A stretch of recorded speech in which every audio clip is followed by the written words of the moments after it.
رابطة الأندية تستقر على إقامة قرعة علنية قبل انطلاق المرحلة الثانية من الدوري لتجنب أزمة مباراة القمة الموسم الماضي.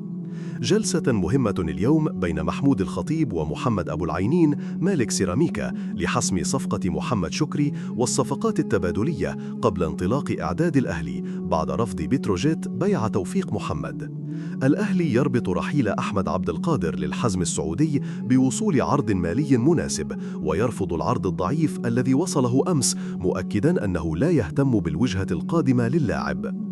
الأهلي ينتظر رفع عرض الوداد المغربي لاستعارة رضا سليم، ويرفض العرض الحالي البالغ 150 ألف دولار فقط وتحمل راتب اللاعب.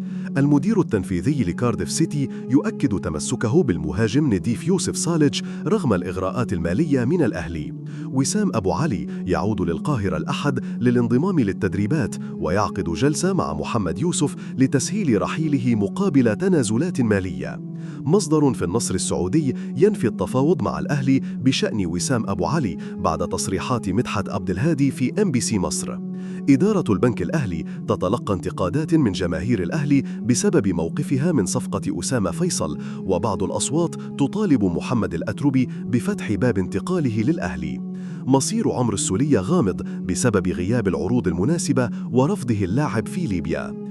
طاهر محمد طاهر ينهي شهر العسل ويعود للقاهرة لإجراء فحوصات طبية تمهيداً للانضمام لمعسكر الإعداد. الأهلي يتمسك باستمرار مصطفى شوبير ويرفض رحيله للسعودية أو أي دوري آخر. الأهلي ينفي التقدم بعروض لضم إياد العسقلاني أو عمر فايد رغم طرح أسمائهما بلجنة التخطيط. اتحاد الكرة ينفي مزاعم حصول النيابة على عقود زيزو ولاعبي الأهلي للتحقيق في التهرب الضريبي.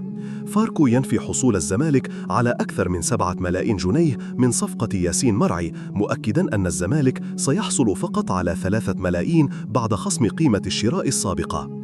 محمود الخطيب يزور معسكر منتخب الشباب بقيادة أحمد الكاس لتحفيز اللاعبين قبل كأس العالم.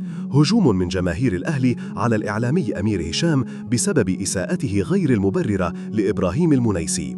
بيراميدز يتكتم على أزمة إبراهيم عادل وفيستون مايلا ويضغط اللاعبان للرحيل.